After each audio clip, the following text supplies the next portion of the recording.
Water cooler. Doesn't need any introduction. You guys know what it is. We got a little bit more time than 30 seconds. I want to talk some Cavs.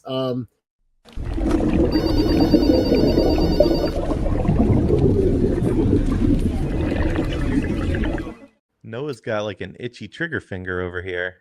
I just thought John was going to keep rolling without letting me play the intro. So as soon as I heard the I hit the button. My bad. No, it's funny because last week we didn't intro it, and I told you guys like we need to set up the topic a little bit and then roll it so that when we clip. But none of y'all are listening to me, so go on. I don't think you told me. You must have told me when I was out of town, Erik. No, you were good, John, because you were about to set it up. Noah just cut you right off. Oh, yeah, that's okay. We're working on it. You cut me off with the horn earlier, but I loved both of them. We're here for it. We're not pros. We all have day jobs. We'll make it work. But I do want to get your opinion on something. I saw something on vacation. We texted about it. It kind of blew my mind. Cavs opened up in Vegas as the second favorite team in the entire NBA to win the finals. They're a plus 700. To give you guys some context, the only team ahead of them is the Thunder at plus 220. Cavs, like I said, plus 700. Knicks right on their heels at plus 750. And then the Rockets at plus 850. Everyone else is at least 14-1, which I also thought was crazy because that group includes teams like the Pacers. I know Halliburton's going to be out. But the Celtics, the Lakers, the Nuggets. So the question is, at least to get the conversation started, too high, too low, just right? What do you guys think about plus 700 and the second best odds to win the title? I'll start since you're not picking people and Noah started last time. It's way too high. First of all, there are several teams, as you mentioned, that should be ahead of us. The one team that is ahead of us, I think is interesting. I get it. They just won, but the likelihood of them repeating is almost zero. So I kind of Why do you say almost zero? Tell me the last NBA team that repeated. The Warriors not too long ago. Exact same answers as questions I was going to ask, Noah. It's the Warriors, though. Okay, this is the Oklahoma City Thunder that have been built. We can get to this when we get to that point because I know we're talking Cavs right now, but this is the Oklahoma City Thunder, buddy. They have been built from scratch to have all of these players and be so deep for a reason. To think that they can't repeat is insane to me, but I digress. Anyway, I'll continue. I said the likelihood of them repeating is rather small. The last team to do so was an absolute juggernaut dynasty. I think there's too much parity, especially in the West, to expect them to repeat. But to put Cavs at 2 when they just got not, unless they know something I don't, like LeBron's coming back to Cleveland or Giannis is coming to Cleveland or whatever that take is, we know that we're being active, and we're going to talk about that in a little bit, or trying to be active. But as the roster currently sits to be second, I just don't see it. I will second what you said in terms of the Cavs being listed at second. Plus 700 odds, so 10 to win 70, 100 to win 700. To be number 2 to me is absolutely absurd after you watch the team fizzle out and lose in the second round. This is kind of flipped a little bit. Now there's tied odds with the Knicks. They have fallen below the Rockets on some books just because of the KD trade, which of course is coming up. But for them to open up the 2025 season as, 2025, I just thought I said that wrong. 2025-2026 season as the number 2 favorite, it makes no sense to me. And I'm the homer when it comes to this kind of thing. John, what about you, man? I'm kind of with you guys. I will say this from a betting perspective. I think the money is right. I think 7 to win, I think betting 100 to win 700 on the Cavs is about what I would put him at. What surprised me is that there aren't more teams between the Thunder at 220 and the Cavs at plus 700. I don't think that right now, if you ask me, that I would put the Cavs as the second best team in the Eastern Conference. I certainly don't think they're the second best team in the NBA. Now, I know there's a little bit of a weird oddity here because regular season doesn't matter once you get to the playoffs. So the Cavs don't have to play the Lakers and then the Nuggets, and then Oklahoma City just to make the finals.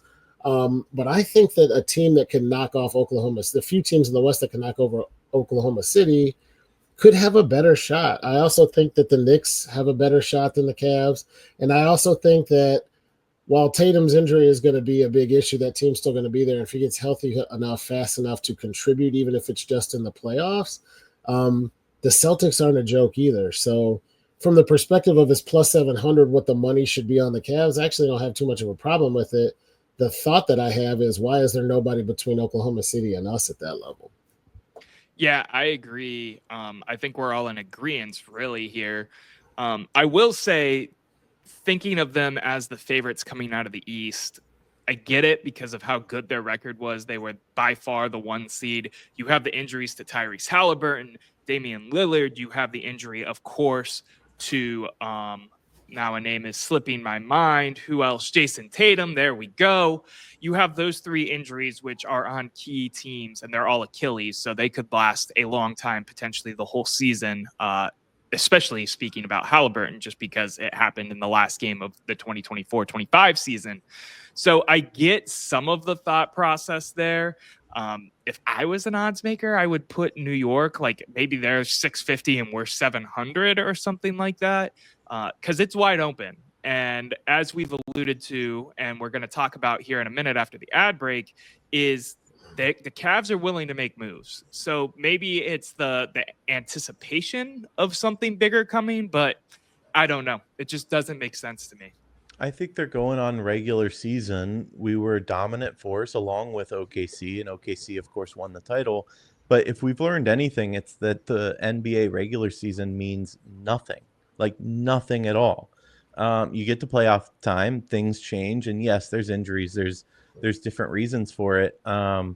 But to look at what we did in the regular season, which was a hell of an accomplishment, we talked about it a couple months ago where a couple GMs were talking about the Cavs, and they said they don't scare us.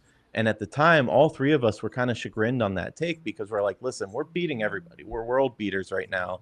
Like, that's such an asinine take. And then we get to the playoffs and we go, okay, maybe that GM knew what he was talking about. Right. Because Indy sure as shit didn't fear us, and we see what happened. So I don't know, but Vegas also isn't normally wrong. So I hope they're right. Or maybe it's a sucker's bet and they want to pull people in knowing that we bet well and they'll earn money off of it. Listen, yeah, I mean, I think no, you're good. I think I think you're right. I think you apply the same thought process that you had to Oklahoma City. We might get to that in a moment because I agree with no. I think they have a really good chance of repeating, actually. But if your thought process is what we've seen in the past is what we're the best indicator of what we're going to see in the future, this team hasn't even made it out of the second round. Right. With any constitution, with any rosters, with any Darius Garland can't stay healthy. We are soft. I heard something. Markieff Morris, I think, had a statement about how when he got to Cleveland, was it Markieff or Marcus? I don't remember. There's because they're twins, but whichever one of the Morris twins played for the Cavs, was like, when I got to Cleveland, I couldn't believe the guys sitting out and for what reasons. And it seems to start at the top. They have a culture of protect the crop at all costs, make sure nobody has so much as a sniffle, let alone a busted up toe. So people don't have that play through it, work harder mentality as much with the Cavs. And until this team shows me that they can do more than just beat the hell out of a hapless Heat team or a Magic team that was still up and coming and not here as they might be next year, I don't have any reason to pick the Cavs to finish any better than losing in the second round in 5 or 6 games because that's all they've done so far. It's the same roster, it's the same shit. Darius Garland's going to be hurt. And if Mitchell can't score 70 and play 40 minutes, we're screwed. So that's a good question that you bring up is, I looked at the load management this season as a positive because we ran so many lineups and we were able to get our stars a lot of rest. But you're saying maybe that's a drawback come playoff time. I think it is. The most ragged is New York Knicks, and they were right there. Yeah, Thibodeau was notorious for beating the shit out of his players, and they were tough as nails, and everybody was ready to go when they needed to be. It was a little frustrating seeing Mitch, and nothing against Mitch. I think he played his heart out, but where he was struggling down the stretch getting gassed and getting crampy. And I get it. It happens to everyone. LeBron suffered through it too, but it goes, are you not conditioned? It made me think, are you not conditioned for playoff minutes? So Maybe. I will push back on that a little bit. I agree with the overall sentiment of the load management was great until it wasn't, because we weren't as playoff ready as we thought we were. However, Donovan Mitchell had a calf strain, which is the injury Tyrese Halliburton had before tearing his Achilles. So I'm more of the mindset that we dodged a bullet because he was out there hobbling around on one foot after game 2 or 3 of the Miami series. And the fact that he didn't tear something, because if he tore something, we're basically out of the window at that point, if there even is a window, because we're all confused because they lost in the second round. So to me, I get your sentiment. I push back on it just a little bit because of what we've seen happen to the Achilles tendon in the NBA and really all of pro sports in the last 5 years. It's gross. I would push back on the pushback to say, though, that Tyrese Halliburton tore his Achilles in Game 7 of the NBA Finals, not in the second round of the Eastern Conference playoffs after having the best regular season record in the conference. But don't forget, I don't think you're wrong, but they didn't have to play him that much either, though. I mean, he sat a good chunk of minutes against us. So I don't know. I mean, if we were getting our asses kicked so badly that maybe I don't know. I don't either. I have no clue. Noah's throwing me off. Well, you don't know. I don't know. Hopefully Kobe Altman in the front office knows, because if this team comes out and bows out in the second round again, shit's going to look real different in the following season, especially with the second apron and the amount of money Gilbert's going to have to pony up for this.